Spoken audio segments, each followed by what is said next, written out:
and gentlemen, let's go. Where Brooklyn at? Where Brooklyn at? Where Brooklyn at? Well, actually, I live in Delaware now, so does that make me a Delawarean? Singing girl. You know, Beyonce is my friend in my head. Jay my people sometimes, too. Yeah. I mean, like, be true, man. You know, when I was a kid, I had an imaginary enemy. Like, does that make me crazy? Life as P, presented by Say What Radio. Hello, hello, hello. What's up? It's your girl P. This is Life as P. I'm your host, Phoenix Ash. If you know me like that, you call me P. Well, I think people who don't know me like that call me P now. Thank you for checking me out. If you are a repeat listener, I appreciate every single moment you give to me. If you are a new listener, thank you for checking me out. I hope you find something of substance that pours into your life that you can pass on to someone else. If you want to get at me, you want to dispute something I said or whatever, please get at me. My Instagram is @PWrites, as well as my Twitter is also @PWrites. I am Phoenix Ash on Facebook. What's up, guys? It's been a wild ride, right?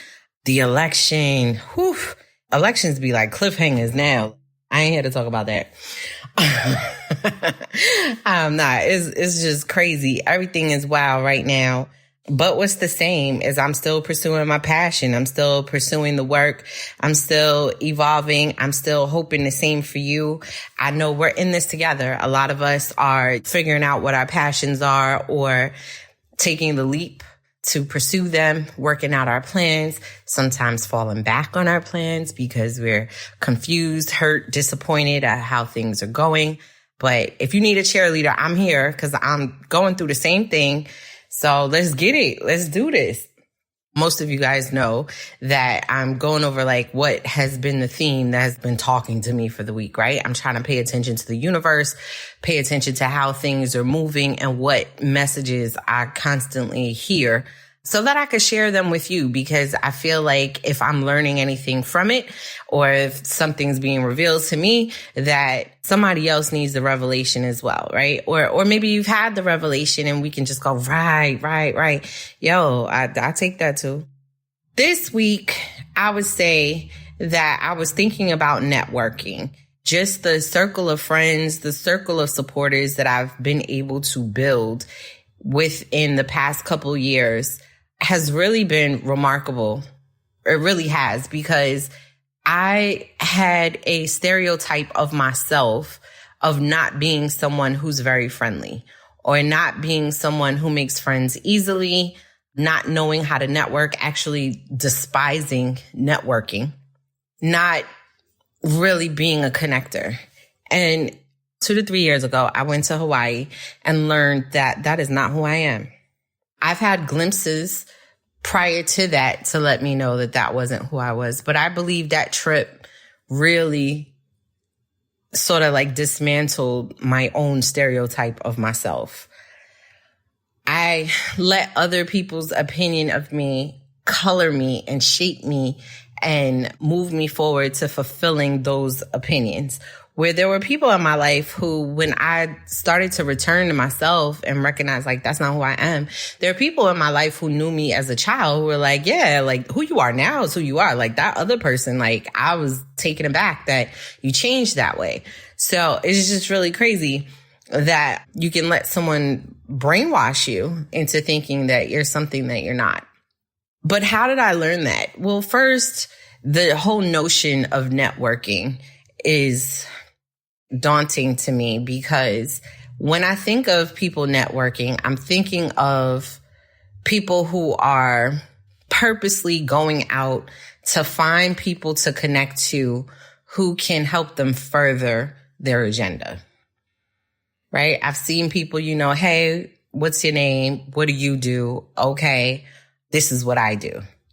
And basically trying to field how much can be done for them. What can you do for me? How can you help me get further? You're further than me. How can you pull me along? So they show up with an agenda for you. And I wasn't ever comfortable showing up with an agenda for someone else, for someone I've never met.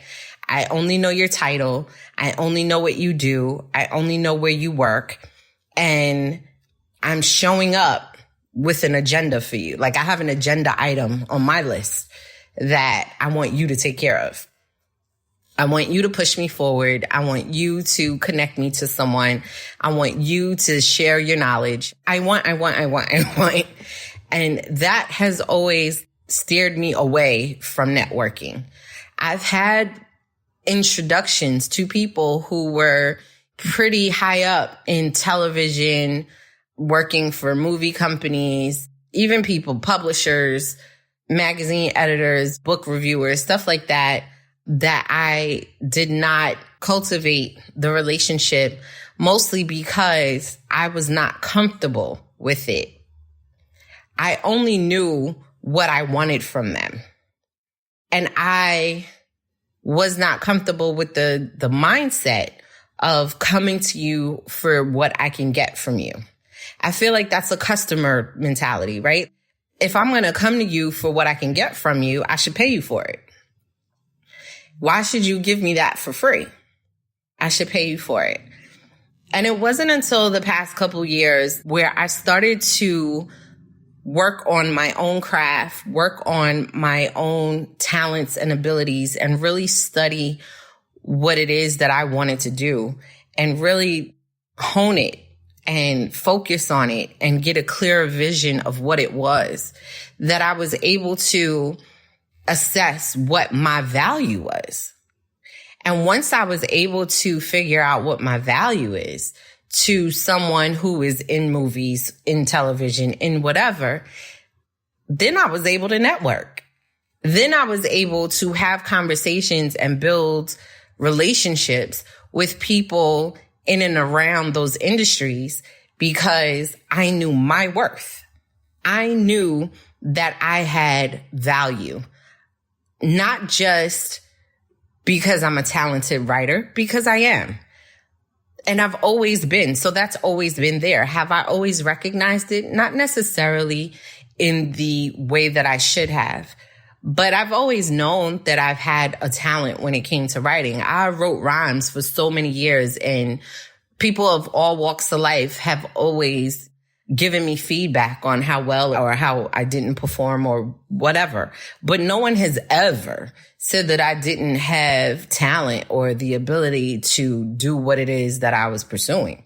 However, I still didn't know what my value was. And so when building a relationship with someone, I didn't know what it was that I was bringing to the table because I had been writing all my life. So it was almost second nature to me. We're all in the creative industry. Aren't we all coming with some type of talent? So I devalued it and didn't know what it was I was showing up to the table with. But when I started to pour into me and pour into my craft, I started to really assess who I was and what I bring with me into the room and to the table. First things first, I am the type of person who is very comfortable with building my own motherfucking table. Okay? I don't necessarily need a seat at yours. I can build my own table. It may not be as big as yours. It may not have as much food on it, but I'm getting fed and I'm getting fat. So I'm good. I'm fine with my table. However, do I think it makes sense to invite others to my table? Does it make sense to maybe push my table closer to yours and we could have two tables next to each other? Yeah, I like that. But I work best with people I care about.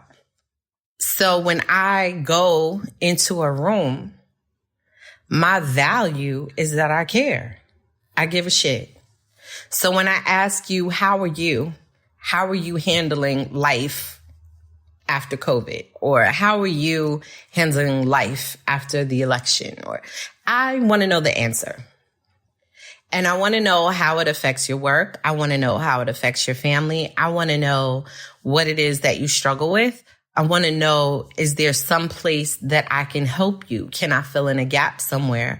Or do we relate to each other somehow, some way? Are we having the same struggle? Are we having the same thoughts? And if they're different, can you tell me a bit about the logic or the process that's happening for you? I care what you think. I care what you think. I care what you go through. And I care how you survive it. Because if it's not me who needs your survival guide, chances are I'm going to run into someone else who's having a similar experience or struggling with something. And what it is that you give me, I can give to someone else. If I can't use it, I can give it to someone else. None of it is waste. So that's what I bring to the table, that when I ask you stuff or when I'm inquiring about what it is that you do or how you move or how you've been able to do X, Y, and Z, I'm truly interested and I truly care about the answer. I'm also truly interested in the connection outside of what you can do for my career. Perfect example. I have a girlfriend who I met in Hawaii. Originally, she worked for one company and then she started working for Netflix. And both positions that she had, I think the first one was the audio industry. And then I think she went more so to like movies, content and so forth. Totally up my alley. We have been friends for a couple of years now. And not once have we made an arrangement to work together. And I'm totally fine with that. And as far as I know, she's totally fine with that. Because we love each other as friends. And so the decision on both of our parts, it was not verbal. It was just how we moved. And the decision on both of our parts were to love each other as friends and be friends and just keep it moving like that. And if our paths cross, if we have mutual interests that align at the same time, if during discussion, I say I'm working on something and she says, hey, that's perfect for what I'm working on. Or she says she's working on something and I'm like, hey, I think I have something for that. Then fine, we will work together. But the friendship stands without the work.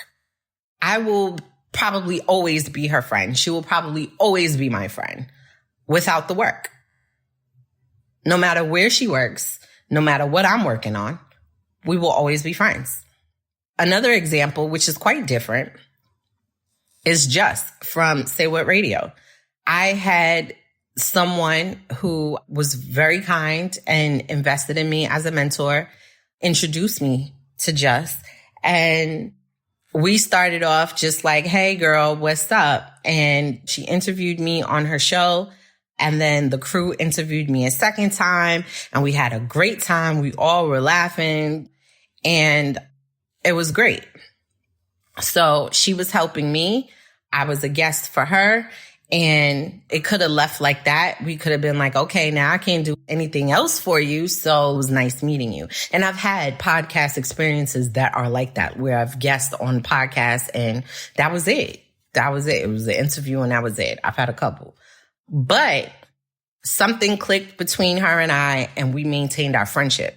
We were friends for a couple of years before I ran past her the idea that now that I am focusing on a writing career, I think I might want to do a podcast. And I really was coming to her for advice and how to put one together. And she was like, well, I'm trying to grow my network, so you can have a show on my network. And I was like, what?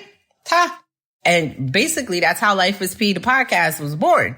But that was through a friendship. And so from the outside, it could be network materializing into something real. However, it was born out of friendship. It was born out of love. It was, I love you. I want to help you. I want to see you grow. And I have this talent. I have this skill. I have this platform that I can offer you. And on my side, it was, I love you. I trust you. I believe you know this information. So I'm coming to you as a friend to talk to you and say, can you tell me what I need to do? Not because I want to use you, but because I'm asking you where to go. Where do I find stuff? And it just so happens that the relationship made something work for us both. So I'm not the person who can successfully attend a network event and walk out of there with all kinds of connections. I feel like so many people attend these networking events. And granted, now that COVID is a thing, they're more so virtual than they are physical. But either way, to attend anything, I feel like the attendees are expecting to be used in some way.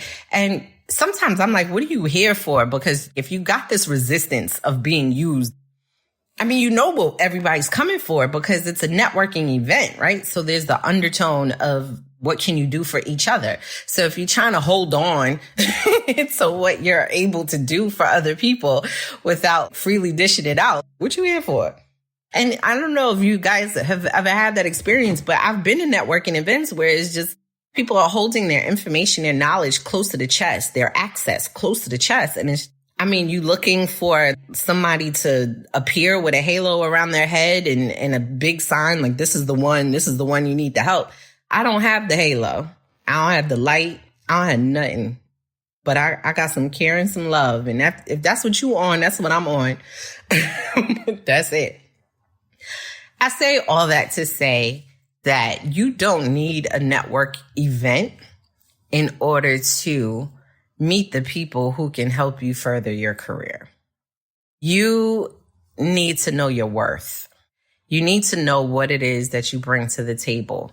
And every day that you move about, that you meet people, that you have conversations with, that you strike up conversations with, that you are genuinely interested in, who are genuinely interested in you, that's your network. When people recognize your worth and you recognize theirs, I feel like it's easier to recognize other people's worth when you recognize your own, because you're confident in your worth. So you're not studying your worth. You're not studying what you're doing. You're not coming to someone distracted with your own agenda. You're coming to someone, you're confident, and so you don't have to spend every waking moment thinking about yourself. You have the freedom to think about them. And I think people are more receptive to other people who are genuinely interested in them. Because at the end of the day, I don't care what your position is. I don't care what you do for a living. It's nice to know that someone gives a shit about what you do, what you're going through, and how you're surviving. It's great when someone wants to hear your success story. But what if you're someone who doesn't see your story as success? You're still on the path. You haven't reached your plateau. You haven't reached your goal yet. You consider yourself still on the journey. So you may look at someone who's coming at, hey, how'd you get to where you're at? And you just may be like, what? I'm still going. I applied for a job. And you may not get what they get, right? You're like, I don't know. Like, what are you talking about?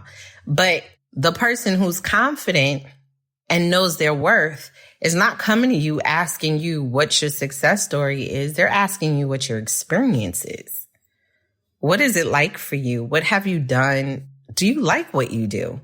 Do you love this life? Is it what you thought it would be? Wow. Because those are the things that people want to talk about. There's a lot going on in this world, a lot. And we are all heavy-minded and we are all heavy-hearted. There's just so much that each of us is carrying. It's just nice to have someone ask you about those real experiences and care about the answer and have something to share. When you build those kind of genuine relationships, that's your network. That's your moving about.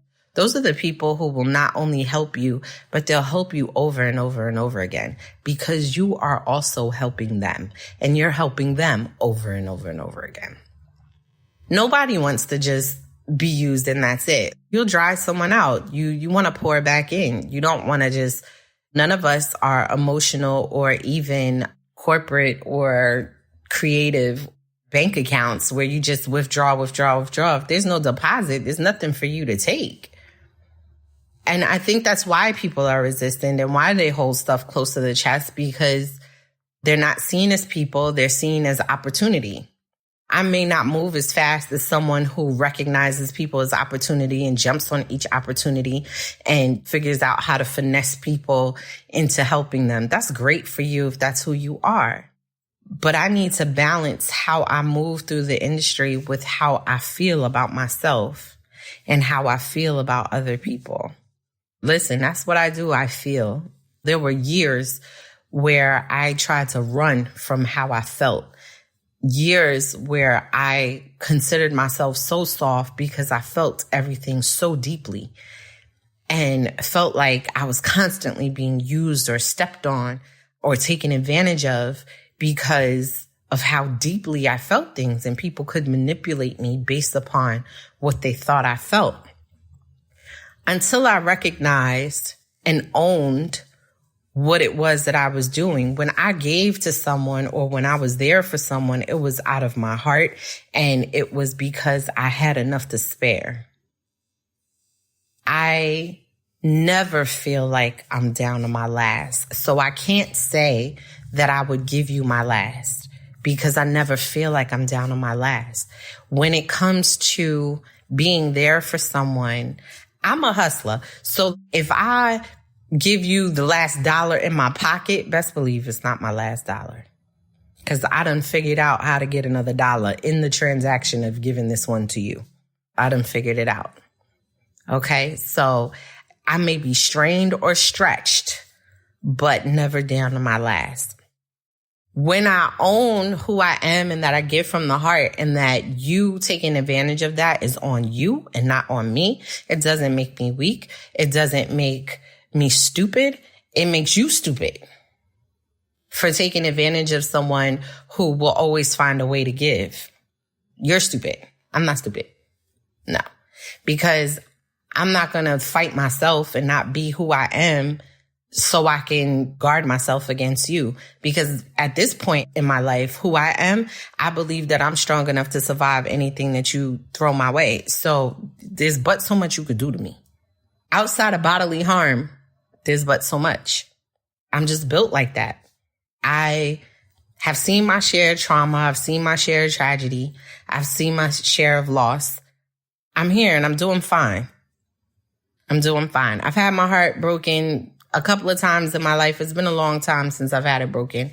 And yeah, even though ending my marriage recently, yeah, that did not break my heart. It's sad to say. Well, I don't know if it's sad to say because I'm cool on it. I'm glad it didn't break my heart. Yeah, it's but so much you can do to bring me down. So I'm cool with what I bring to the table. I know I give a shit about you. I know I care about you. I know that I'm genuinely interested in your story. I know that if you need encouragement, I'm here. I got it. I'm your cheerleader. And I'm okay with moving at the pace that I'm moving. I have multiple ways of feeding my family. So I'm never so desperate in one particular way. And there's people who will disagree with me and be like, no, in order to succeed, you have to, make yourself believe that this is the only way. And it doesn't work for me. I can't move with that kind of stress. And I'm doing just fine. So my whole spiel is when you network with people, when you get to know people, you probably have a lot of the resources within the people that you actually care about. You probably have a lot of the resources you need in order to go to the next level or to research the next level or to pour into whatever it is that you're doing. You probably have those resources. They may already be pouring into you and they just need more attention or just need you to pour back.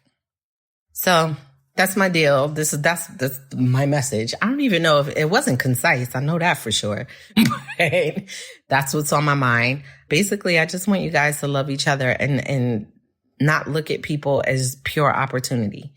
Look at people as people and know that opportunity will come. It'll make its way to you. But people are human beings that live, breathe, feel, go through emotional stuff.